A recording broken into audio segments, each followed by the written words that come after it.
Have you ever wondered what the best religion in the world was? Well, instead of actually doing individual research on each one of them and weighing their pros and cons, or maybe just deciding that, there is no best religion and everyone is allowed to believe in what they want to believe in, no, we're not going to be doing any of that. We're just going to be making the 4 biggest religions in the world arbitrarily fight each other and see which one comes out on top. Is this video a terrible idea to make? Yeah, it's a very bad idea to make. Am I still going to make it though? Yeah, I need the content pretty bad. We have this very cool civilization arena map that we're going to be using, and in the middle we have the signs of the 4 religions that are going to be fighting. We have Christianity up here in the top left, Hinduism here in the top right, which I couldn't draw their logo because it looks like this, so I just put a big H. Islam down here in the bottom right, and atheism here in the bottom left. But this video isn't just going to be me spawning in a couple hundred people on each island and waiting and letting them fight. I mean, it is pretty much going to be that, but I'm going to spawn in the initial population for each religion proportional to the real world. So what I mean by that is there are 2.6 billion Christians worldwide. So we are going to spawn in 2,600 people. So hopefully you get the twist of what we're going to do here. So let me spawn in the rest of these guys now.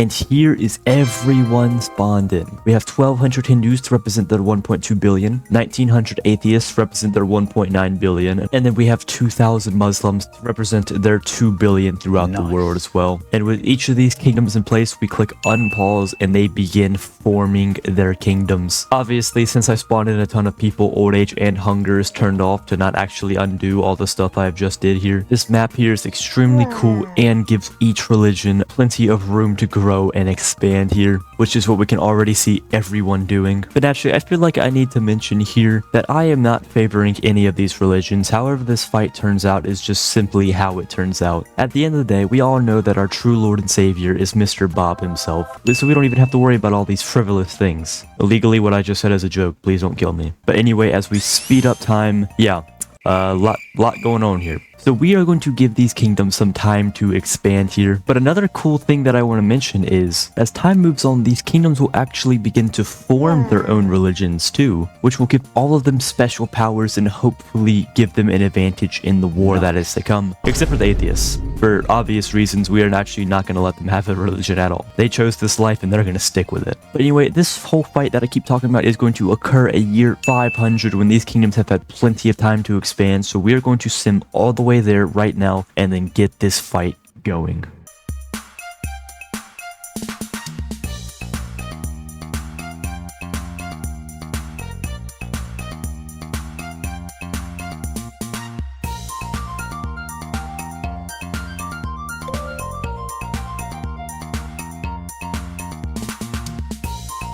And here we are at year 500. Yeah, I probably shouldn't have simmed this long because I forgot how long it takes to sim when there's this many people in the world. But the first thing I immediately notice here is the population of some of these kingdoms have gone down significantly. Like the Hindus have gone up quite a bit, but the Christians have lost almost 800 people, I think. The Muslims have stayed around the same, and same with the atheists too. But remember, old age and hunger are turned off. So where did these deaths even come from? Let's check. 4,800 total deaths, none natural or from hunger, and 3,500 from conflict. Honestly, hold up, let me check. Yeah, that kind of adds up, honestly, now that I think about it. But if we check the religion tab right here, exactly like I said, our 3 religious kingdoms have formed their own religions, but the atheists, nothing at all. They're just going to be left to their own devices. But let's look at what special powers these religions create. So this is the Christian religion here, and they have the power to cast blood rain, summon thunderstorms, and create protective bubble shields. But one thing we are going to do to every single one of the religions so it's fair is remove this trait, which basically this trait means only clan members can use this religion's magic, but if we turn that off, everyone can use the magic, which is what we're going for. It looks like the Hindu religion has split off quite a bit, which is actually pretty realistic, but we're gonna look at what Hinduism has in stock. The bubble shield, the thunderstorms, but also summon sharp divine angles to judge your enemies, which is a rare one because look, humans aren't even supposed to be able to have that one. And then finally we come down here to Islam, and they have quite a bit here. They can create a bubble shield, create grass from a barren landscape, summon magical vines to slow down enemies, and once again summon thunderstorms. So honestly, from what I can see, this is all fairly balanced. However, Islam is the biggest religion here by far. But I mean, if we look at these kingdoms, they've clearly expanded as big as possible, and they're about ready to beat the crap out of each other. So who am I to stop them? We're going to open the gates of every religion, connect them all together in this center region around this glowing eyeball, and then let the fights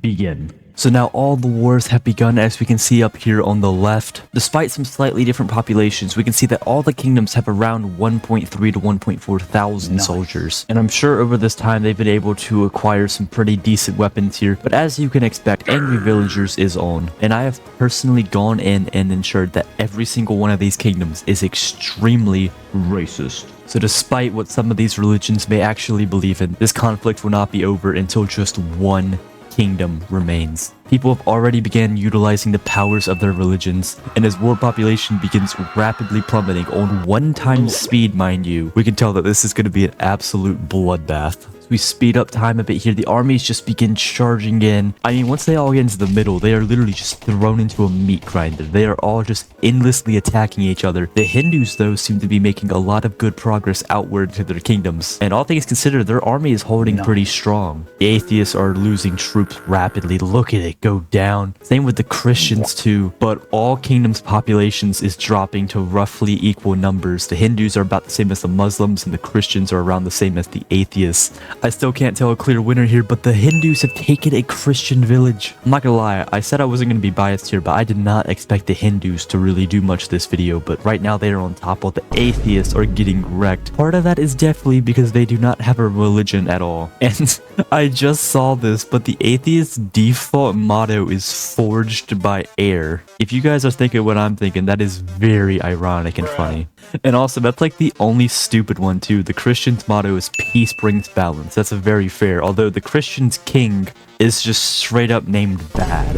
And the Muslim's motto is love is wisdom. That's very sweet as well. Oh, but the Hindus are finally starting to exhaust their resources dry, as now their population is starting to fall quite a bit, lower than both the Muslims and the Christians now. And out of nowhere, the Christians, despite losing an entire village, have the highest population now. They're making sort of a comeback here. And also, by checking the numbers, they actually have the most soldiers too. As we can see them, they were just saving their army to charge them in. This is a huge wave that's coming in here. And they have retaken their fallen village. And suddenly the Hindus are on the run now, while the atheists are just falling apart at the seam. They're losing villages, people are dying. And funnily enough, people have actually started forming religions in this kingdom since the war started, because as we saw, there was nothing earlier. So these guys were isolated for hundreds of years, you know, didn't believe in any religion, but as soon as the war started and they saw dudes with bubble shields and causing lightning strikes and stuff, they decided to suddenly change their mind. And remember how we saw there was a ton of deaths from conflict last time, like 3,700 over that course of 500 years? Yeah, in the past like 5 years, there have been an extra 5,000 deaths from conflict now, over 10,000 total deaths.